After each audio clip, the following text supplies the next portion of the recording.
Hello साथियों, कैसे हैं आप सभी। मैं विवेक एक बार फिर से आप सभी साथियों का आपके अपने परिवार एग्जामपुर में हार्दिक स्वागत करता हूं। हम हैं एग्जामपुर कलम से क्रांति। साथियों, आप सभी जानते हैं एसएससी एमटीएस और हवलदार भर्ती 2024 का नोटिफिकेशन कल 27 जून को आ चुका है और इसके फॉर्म 31 जुलाई 2024 तक भरे जाने हैं। 16 और 17 अगस्त में आप अपने फॉर्म में मॉडिफिकेशन कर सकते हो और अक्टूबर नवंबर में इसका कंप्यूटर बेस्ड एग्जाम होना है। 27 जून से 31 जुलाई तक फॉर्म और इसका पेपर कब है? अक्टूबर नवंबर में। यह बात ध्यान रखिएगा। इसमें साथी 2 वैकेंसी है, एक एमटीएस नॉन टेक और दूसरा साथी हवलदार central board of indirect taxes and custom. आप इसे जीएसटी वाला विभाग कह सकते हो। तो जीएसटी छापे वापे पड़ते हैं ना, तब जो हवलदार साथ होते हैं अधिकारियों के, जो कोई वहां पे गड़बड़ ना करे, इन सब के लिए। इसी तरह सीबीएन, इन दोनों संस्थाओं में हवलदार। तो इसमें कितनी पोस्टें? 2 पोस्टें। फॉर्म 27 जून से 31 जुलाई तक। अब इसमें यदि आप एज की बात करते हैं कि सर एज का क्राइटेरिया क्या है, तो एज का क्राइटेरिया आप जनरल के लिए बात करें, महिला या पुरुष दोनों की वैकेंसी है। अगर आप एमटीएस के लिए फॉर्म भरना चाहते हैं तो 18 से 25 वर्ष, 18 से 25 वर्ष। और अगर आप फॉर्म हवलदार के लिए भरना चाहते हैं तो इसमें साथी 18 से 27 वर्ष। बाकी एससी एसटी को 5 साल की छूट और ओबीसी को 3 साल की छूट। इसमें शैक्षिक योग्यता केवल 10वीं पास, केवल आपने किसी मान्यता प्राप्त बोर्ड से 10वीं पास की हो। और एज और आपका 10वीं का रिजल्ट जो है, एज और 10वीं का रिजल्ट ये 1 अगस्त 2024 तक आ जाना चाहिए। 1 अगस्त 2024 तक आ जाना चाहिए। समझे मेरी बात।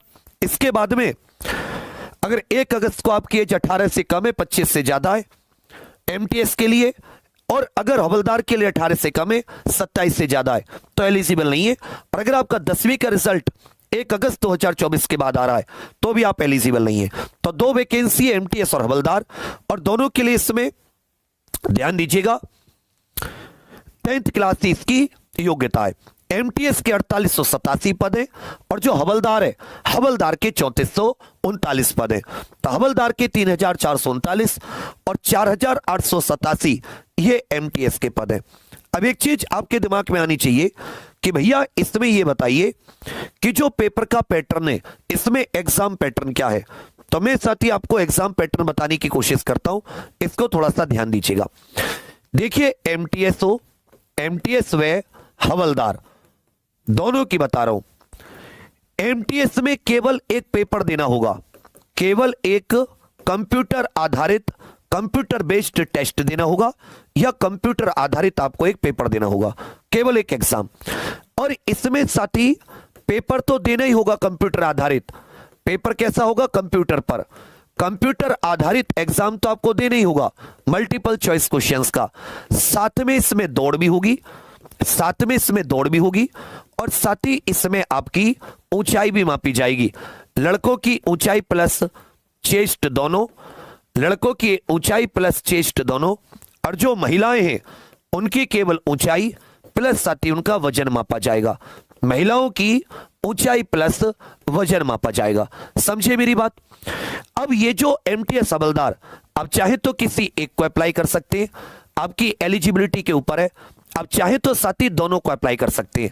याद रखिएगा जो पेपर है, ये पेपर दोनों का कॉमन होना है। कॉमन पेपर, ये जो कंप्यूटर आधारित है, दोनों के लिए एक ही पेपर होना है, कॉमन। कॉमन एक ही पेपर, एक ही पेपर। अब एक पेपर के रिजल्ट के बाद में एमटीएस जिनकी वैरायटी, जिनकी चॉइस होगी, जिन्होंने एमटीएस को प्रायोरिटी दी होगी, उनका तो सीधा सीधा सीधा रिजल्ट आ जाएगा। और जो हवलदार चाहेंगे वो साथी उनका 1 मिनट लगेगी, उसके बाद में दौड़, उसके बाद में ऊंचाई चेस्ट लड़कों की, ऊंचाई वजन महिलाओं का, उसके बाद में फिर फाइनल मेरिट लगेगी। ये केवल क्वालिफाइंग है, इसके मार्क्स नहीं जुड़ेंगे, दौड़ भाग के मार्क्स नहीं जुड़ेंगे। फाइनल मेरिट जो लगेगी वो पेपर के आधार पर लगेगी। अब एक क्वेश्चन आपके दिमाग में आ रहा होगा कि पेपर का पैटर्न क्या है। तो इसमें कुल 90 मिनट का एग्जाम होता है। कितने मिनट का? 90 मिनट का, जिसमें 2 सेशन होते हैं, एक 45 मिनट का, दूसरा सेशन भी 45 मिनट का। जो सेशन 1 है, इसमें कोई नेगेटिव मार्किंग नहीं होती, कोई नेगेटिव मार्किंग नहीं। कोई नेगेटिव मार्किंग नहीं। मतलब कहने का अर्थ क्या है, गलत के लिए कोई नंबर नहीं कटता, आप छोड़ो गलत करो कोई फर्क नहीं पड़ता। इसमें साथ ही 1 नंबर की नेगेटिव मार्किंग होती है। अगर आपने गलत किया तो आपका 1 नंबर कट जाएगा। तो सेक्शन 2 जो है इसमें 1 नंबर की नेगेटिव मार्किंग होती है, सेशन 1 में नहीं होती। जो सेशन 1 है 45 मिनट का, इसमें मैथ और रीजनिंग आते हैं, दोनों के 20-20 क्वेश्चन, तो 40 क्वेश्चन पूछेगा, हर एक क्वेश्चन 3 नंबर का होगा, तो आप ये कह सकते हैं 120 नंबर का। लेकिन कैटेगरी वाइज इस 120 नंबर में से कुछ मिनिमम न्यूनतम नंबर लाने होंगे। न्यूनतम कैसे, जनरल को साथ ही इसमें से 36 नंबर लाने होंगे, ओबीसी ईडब्ल्यूएस है तो 30 नंबर, एससी एसटी वर्ग से हैं तो इसमें 24 नंबर लाने होंगे 120 में से। ये जो मैथ और रीजनिंग है सेशन 1, ये केवल क्वालिफाइंग है। अगर आप ये मिनिमम नंबर ले आते हो तो आपका सेकंड सेशन जो है इसकी कॉपी चेक होगी और तब आपका रिजल्ट आएगा। यदि मान लेते हो आप सेकंड में फुल मार्क्स ले आते जी और इंग्लिश में, लेकिन यहां पर आप न्यूनतम नंबर नहीं ला पाते तो आपकी कॉपी चेक नहीं होगी, आप एलिजिबल नहीं होगे। फिर अगर आप इसमें न्यूनतम नंबर लाते हैं तो सोचो 40 क्वेश्चन है, कोई नेगेटिव मार्किंग भी नहीं, तो जनरल कैंडिडेट को लगभग 15 क्वेश्चन सही करने हैं, ओबीसी को भी लगभग 12-13, और जो एससी एसटी साथी हैं उनको भी 12-13 क्वेश्चन। तो क्या 40 में से मैथ रीजनिंग के 12-13 क्वेश्चन ही होंगे? आप केवल रीजनिंग में कर लोगे, मैथ नहीं भी टच करोगे ना, कोई दिक्कत नहीं है। तो जिनका मैथ बहुत कमजोर है, मैं कह रहा हूं उन लोगों के लिए भी जो मैथ छूना ही नहीं चाहते, वो केवल रीजनिंग के दम से भी ये पहला 20 में से 15 तो कर सकते हो ना, 13 तो कर सकते हो, तब भी आसानी से निकाल लोगे, लेकिन नॉर्मलाइज्ड नंबर। ठीक है भैया, और इसमें कोई नेगेटिव मार्किंग भी नहीं है। असली जो खेल है वो सेशन 2 का है, जिसमें जीके जिसको जनरल अवेयरनेस बोला गया है और साथ ही इंग्लिश आती है, दोनों के 25-25 क्वेश्चन। तो इसमें कुल 50 क्वेश्चन आते हैं और हर एक क्वेश्चन कितने नंबर का होता है? 3 नंबर का, 150 नंबर का ये पेपर होता है। इसी में से आपकी फाइनल मेरिट लगेगी और इसमें 1 नंबर की नेगेटिव मार्किंग भी है। अब इसका कहने का अर्थ क्या है? इसके कहने का अर्थ है यदि आप केवल एमटीएस को प्राथमिकता देते हैं, यदि आप अपनी एमटीएस को प्राथमिकता देते हैं, एमटीएस को, तो ध्यान दीजिएगा, एमटीएस को प्राथमिकता देते हैं तो आपको मैथ प्लस रीजनिंग इसमें केवल क्वालिफाइंग होना है, केवल क्वालिफाई, और उसमें मैंने नंबर बता दिए, केवल क्वालिफाई करना है। ठीक है, इसके नंबर फाइनल मेरिट में नहीं जुड़ेंगे, इसके नंबर फाइनल मेरिट में नहीं जुड़ेंगे। यह बिल्कुल अलग सा पेपर पैटर्न है, इसके नंबर फाइनल मेरिट में नहीं जुड़ते, फाइनल मेरिट में नहीं जुड़ते, इस बात पर आप लोग गौर कीजिएगा। ठीक है भैया, जो साथी सेशन 2 है इंग्लिश प्लस जीए, इसके 25-25 क्वेश्चन होते हैं, 50 क्वेश्चन, हर एक सही के लिए 3 नंबर, 150 नंबर का ये आपका पेपर बनता है।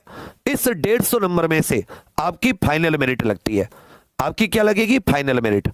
आप कहोगे कि सर हमें तो एमटीएस के साथ साथ हवलदार भी देना है, तो फिर आपको पेपर तो वही है, उसमें भी 150 में से फाइनल मेरिट लगेगी, फाइनल मेरिट 150 में से लगेगी, लेकिन साथ ही इसमें लड़कों को दौड़ मारनी पड़ेगी। लगभग ऐसा समझिए, लड़कों को 1600 मीटर 15 मिनट में और लड़कियों को 1 किलोमीटर 1000 मीटर 20 मिनट में। और इसमें आपकी नापतोल भी होगी। लड़कों की हाइट 157.5 और 81 बिना फुलाव के चेस्ट और फुलाव के साथ 5 सेंटीमीटर, जबकि लड़कियों की हाइट 152 सेंटीमीटर और वजन कम से कम 48 केजी होना चाहिए। तो इसका मतलब क्या हुआ? यह पेपर पैटर्न आपके समझ में आ रहा है? इसमें जो असली खेल है वो जीके और इंग्लिश का है। इसमें आप जितने मार्क्स लेकर आते हो 150 में से, उतने ही आपके सिलेक्शन के चांस ज्यादा है। और मैथ रीजनिंग पर कम ध्यान भी दोगे तो भी आपका कोई दिक्कत नहीं है, क्योंकि उसे केवल क्वालिफाई करना है, उसके मार्क्स ज्यादा लाने का कोई मतलब नहीं है, वो फाइनल में जोड़े नहीं जाएंगे। इसका जो सिलेबस दिया हुआ है वो सिलेबस भी याद रखेगा, बहुत इजी है। मैथ्स के जो कॉमन चैप्टर होते हैं जिसमें कोई एडवांस नहीं है, एडवांस में देखोगे एरिया पेरीमीटर निकालने वाले जो बेसिक फिगर होती हैं, ट्रिग्नोमेट्री, अलजेब्रा, मेंसुरेशन, ऐसा कुछ भी नहीं है। इसमें BODMAS, simplification, percentage, ratio, discount, profit loss, time distance, इस तरह के हैं। कंपाउंड इंटरेस्ट भी नहीं है, सिंपल इंटरेस्ट है। इसी तरह रीजनिंग का बहुत हल्का सिलेबस और जीके और इंग्लिश का इसमें मेन खेल है। अब इसका पेपर कैसे आता है? तो इसके लिए आज दोपहर ये 2023 में 12 शिफ्ट हुई थी, 2023 में इसकी कितनी शिफ्ट हुई थी? 12 शिफ्ट। तो आज दोपहर 12 बजे से मैं साथ ही 4 शिफ्ट करा रहा हूं। 4 शिफ्ट जीके की और 4 शिफ्ट ही आपको इंग्लिश की। आपको आइडिया लग जाएगा कि क्या आप एमटीएस निकाल सकते हैं, नहीं निकाल सकते। 8000 वैकेंसी है। अगर आपने अच्छे से